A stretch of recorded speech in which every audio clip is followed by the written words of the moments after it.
한국직업방송과 연합뉴스TV가 함께 만드는 취업 전문 뉴스 투데이 고용플러스입니다. 정부가 야심차게 내세운 소득 주도 성장론이 차질을 빚고 있습니다. 가계소득을 늘려 내수를 살리겠다는 건데 실제 내 지갑에 돈이 들어왔다고 느끼는 사람이 드물다는 겁니다. 주요 경제지표마저 나빠지면서 문재인 대통령의 제이노믹스가 성과를 내려면 면밀한 재점검이 필요하다는 지적이 나오고 있습니다. 이준흠 기자입니다. 지난 1년 동안 경제정책은 소득주도 성장에 맞추어졌습니다. 곳간을 풀어 가계소득을 높이고 이를 바탕으로 살아난 내수가 경제성장까지 이끈다는 게 핵심입니다. 공공일자리를 만들고 근로장려금과 건강보험 보장성을 높였습니다. 공정경제를 강조하며 기울어진 운동장을 바로잡겠다고 재벌 개혁에도 손을 댔습니다. 하지만 서민들이 느끼는 체감 경기는 여전히 팍팍합니다. 소득주도 성장의 핵심인 최저임금은 면밀한 준비 없이 대폭 인상을 추진하다 사회적 분란만 키웠습니다. 관련 부처 책임론이 커지고 있습니다.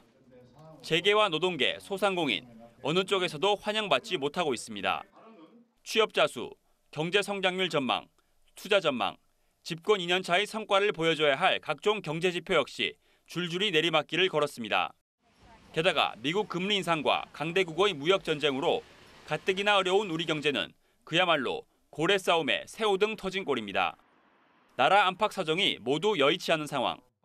소득주도 성장론의 기조를 유지하는 가운데 규제 완화와 혁신 성장 등 기업 활력을 되살리는 쪽으로도 힘을 모아야 한다는 지적이 나오는 이유입니다. 기업 입장에서 투자 활성화, 생산 증대 이런 걸 늘리기 위해서는 혁신 성장에 대한 어떤 정부 정책의 시그널을 확인을 하고 나가야만 하는 그런 입장이거든요. 때문에 방점이 턴을 하는 게 좋겠다는 거죠. 고공행진을 이어가던 대통령 지지도는 어느새 60% 초반대까지 떨어졌습니다.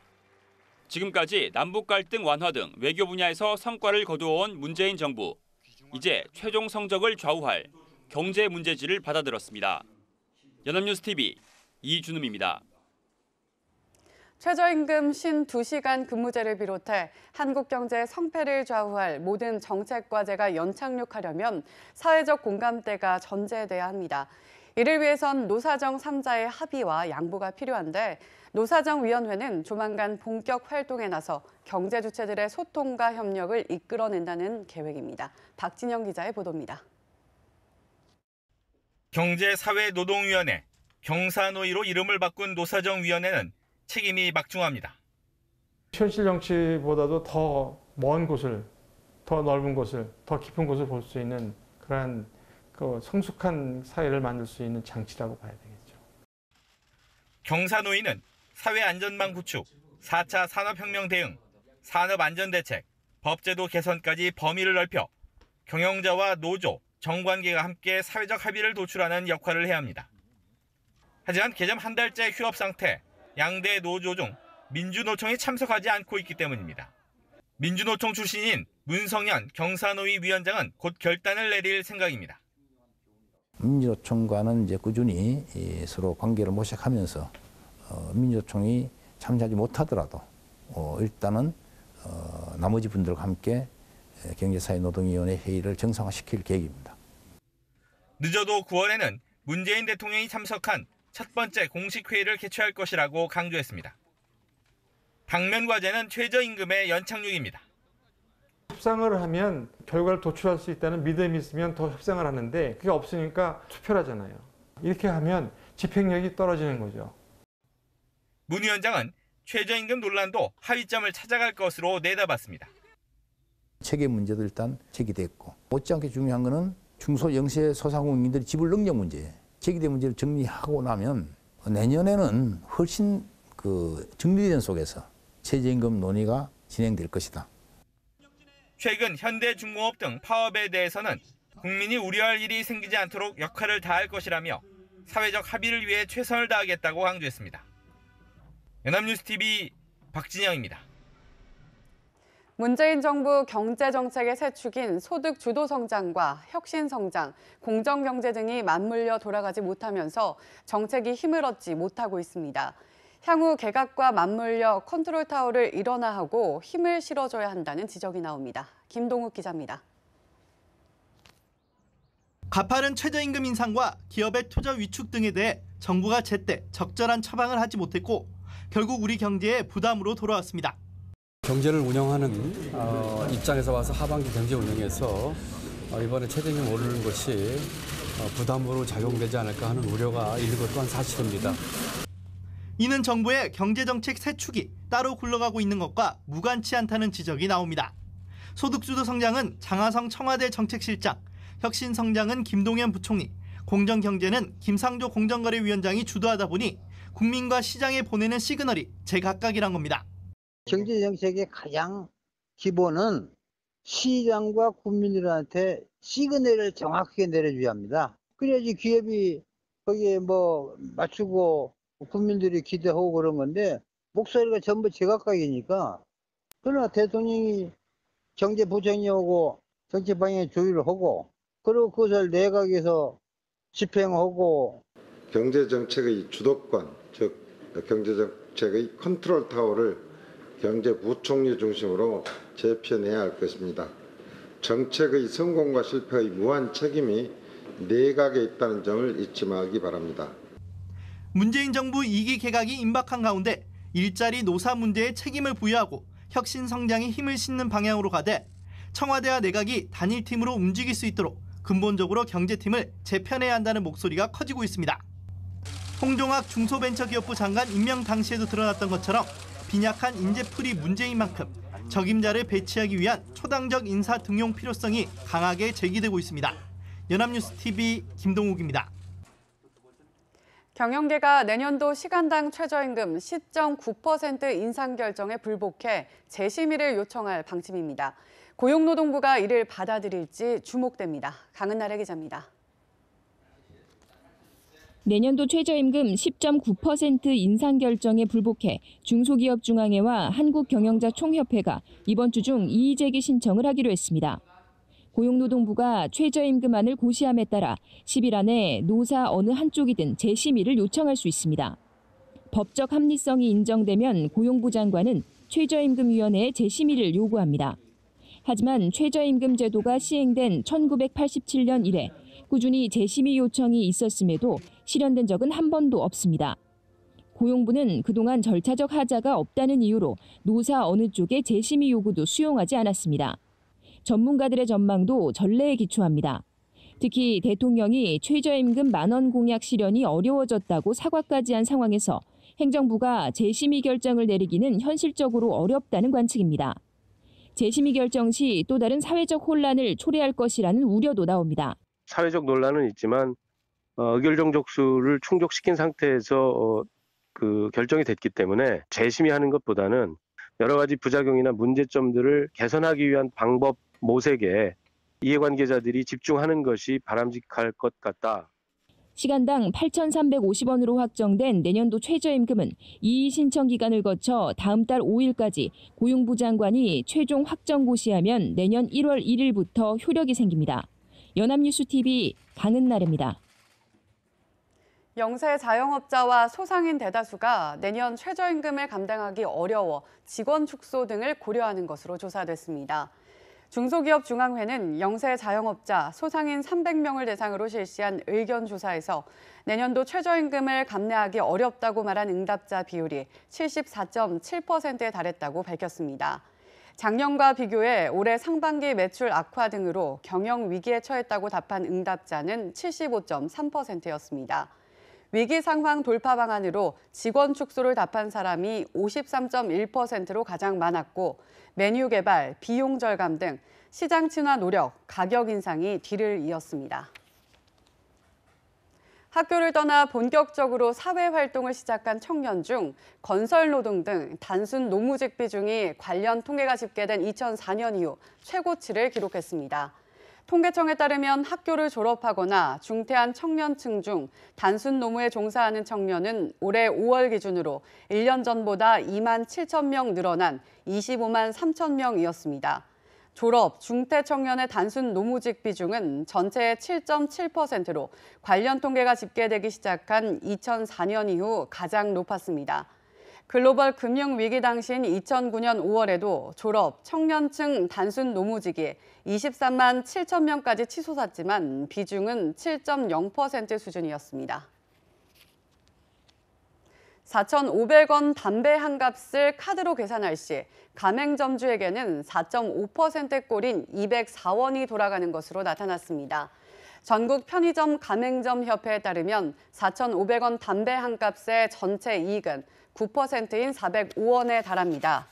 이 중 카드사에 112.5원, 가맹본사에 88.5원을 주면 204원이 남는 겁니다.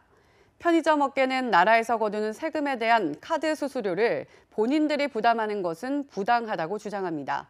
세금이 매출의 큰 비중을 차지하는 담배, 종량제 봉투 등 서비스 상품은 카드 결제 시 세금 부분의 비용을 빼야 한다는 입장입니다.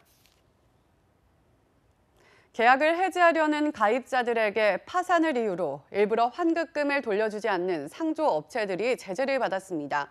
그런데 좀 더 살펴보니 업체 대표들의 자금 유용 정황이 포착돼 정부가 수사기관에 수사를 의뢰했습니다. 이동훈 기자입니다. 지난 5월 가입자들이 해약하면 돌려줘야 하는 돈, 해약 환급금을 부당하게 지급하지 않은 상조업체들이 적발됐습니다.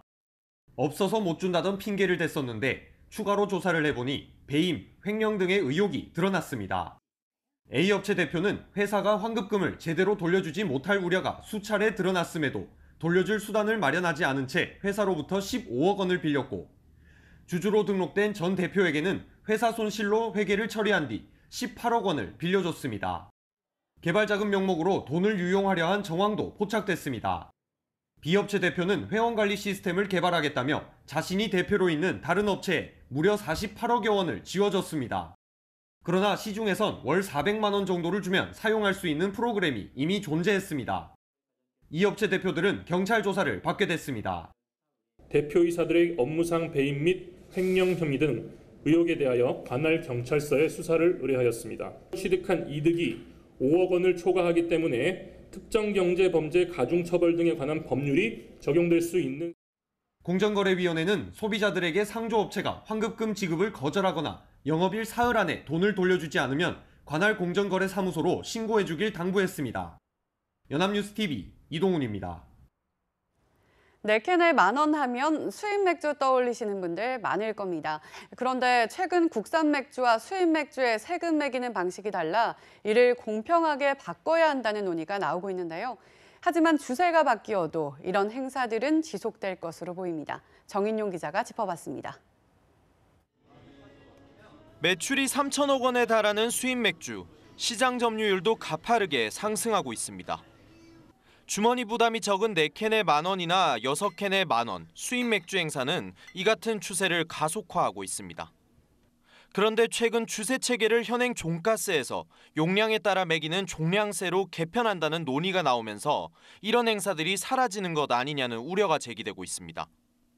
수입 맥주는 수입 신고가 기준으로 세금을 매겨 판매 관리비나 이윤까지 과세 대상이 되는 국산 맥주보다 세금을 적게 낼 수 있는데, 종량세로 하면 리터당 일률적으로 세금을 매겨 가격이 올라갈 수 있다는 겁니다. 하지만 종량세로 바뀌어도 이런 행사들이 사라지긴 쉽지 않을 전망입니다.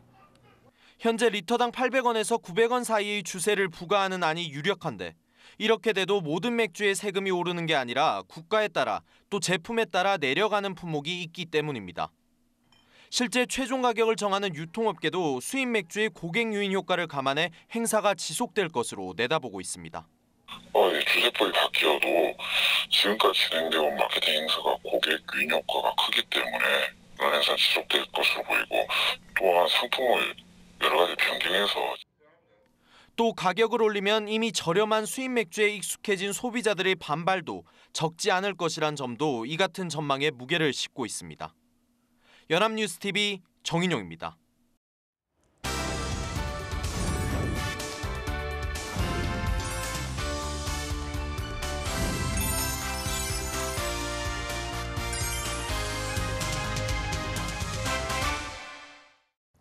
대한민국 50만 구직자의 일자리 현황을 데이터로 풀어봅니다. 투데이 데이터 뉴스 시간, 안치홍 아나운서 안녕하세요. 안녕하세요. 데이터 뉴스 시간입니다. 본격적인 무더위가 고개를 들었습니다. 출근길은 물론 퇴근길까지도 가마솥 더위는 식지 않는데요. 이럴 때 기다려지는 것은 바로 여름 휴가입니다. 다음 주부터 본격적인 휴가철이 시작되는데요. 직장인들은 올해 여름 휴가를 어떻게 보낼 예정일까요? 데이터 뉴스에서 알아봅니다. 네, 드디어 휴가철이 찾아왔습니다. 그런데 경기가 마냥 좋지만은 않은 상황인데 이럴 때 직장인들은 어떻게 현명하게 휴가를 보낼지 궁금합니다. 네, 경기가 어렵더라도 직장인의 활력소가 되는 휴가는 포기할 수 없는 듯합니다. 얼마 전 평생교육 대표기업 휴넷이 직장인 1,106명을 대상으로 여름 휴가와 관련한 설문을 실시했는데요. 올해 여름 휴가를 계획 중이냐는 질문에 응답자의 83.7%가 그렇다고 응답을 한 거죠. 응답자의 60%는 여름 휴가의 극성수기인 7월 말에서 8월 초에 여름 휴가를 떠날 것이라고 응답했는데요. 18.5%는 광복절 연휴가 있는 8월 중순경에 휴가 계획을 갖고 있다고 했습니다. 또 휴가를 함께 보낼 대상을 물어보니 77.8%가 가족을 꼽아서 역시 황금 같은 휴가는 가족과 함께 주로 보내는 것으로 나타났는데요. 친구는 10.6%, 혼자는 8.2%, 회사 동료나 동호회 지인은 1.9%에 불과했습니다. 네, 그렇군요. 이 휴가를 보내면서 재충전도 할 수 있지만 또 바쁜 일상에서 제대로 챙기지 못했던 가족들과의 관계를 돈독하게 할 수도 있잖아요. 그래서 직장인들에게는 휴가가 더없이 소중한 시간이 되는 것 같습니다. 그렇습니다. 이렇게 소중한 휴가 그 기간도 알아봤습니다. 올해 여름 휴가의 평균 기간은 약 4.3일인 것으로 조사됐습니다. 기간별로 살펴보면 3일이 33.9%로 가장 많았고 이어서 5일은 24.6%, 4일은 16.2%를 차지했습니다. 7일 이상 장기 휴가를 떠나는 직장인도 14%나 됐습니다. 네, 장기간 여름 휴가를 떠나는 직장인들도 상당합니다. 하지만 대부분은 여름 휴가로 3에서 4일만 쓰는 것 같은데 직장인들은 이 기간을 어떻게 활용할 예정인가요? 네, 여름 휴가 계획을 묻는 질문에는 응답자 절반이 넘는 63.5%가 국내 여행을 계획 중이라고 답했는데요. 해외여행을 가겠다는 응답은 25.3%였습니다. 반면 집에서 휴식이나 자기 개발을 하겠다는 응답은 각각 5.8%와 2.6%로 나타나 방콕 휴가는 상대적으로 적은 것으로 조사됐습니다.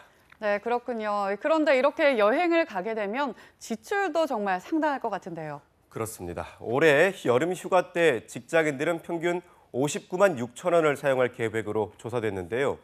여름 휴가 비용으로 30만 원 이상에서 50만 원 미만을 사용할 계획이라는 응답은 28.1%로 가장 많았습니다. 하지만 24.4%는 100만 원 이상을 사용할 계획이라고 응답해 휴가철 사용 비용 차이가 크게 나타날 것으로 보이는데요. 10만 원 이상에서 30만 원 미만을 사용하겠다는 직장인은 16.8%였고 70만 원 이상에서 100만 원 미만은 14.3%, 50만 원 이상에서 70만 원 미만은 13.6%를 차지했습니다. 네, 대다수의 직장인이 50만 원 이상을 쓴다고 응답을 했네요. 결코 적지 않은 금액인데 휴가 비용이 부담인 직장인들도 상당할 것 같습니다. 그렇습니다. 그래서 아예 여름 휴가를 가지 않는 직장인도 상당했는데요. 여름 휴가를 가지 않겠다고 응답한 직장인에게서 그 이유를 물어봤더니 25.6%가 경제적인 여유가 없기 때문이라고 응답한 겁니다. 공동 1위를 차지한 이유 역시 다른 기간에 휴가를 쓰려고였는데요. 극성수기 기간에는 여행 비용이 비싸기도 하고 여행지마다 사람들이 몰리기 때문에 아예 다른 기간에 휴가를 가겠다는 응답으로 풀이됩니다. 네, 성수기가 되면 항공권 가격은 물론 숙박비, 음식값까지 오르죠. 아예 여름 휴가를 기피하는 직장인도 늘고 있다고 하잖아요. 그런데 이유를 잘 살펴보니 여름 휴가를 가지 않는 응답자의 대부분이 경제적인 이유로 스스로 휴가를 포기한 거네요. 그렇습니다. 하지만 본인의 의사와 상관없이 여름 휴가를 가지 못하는 직장인들도 있었는데요.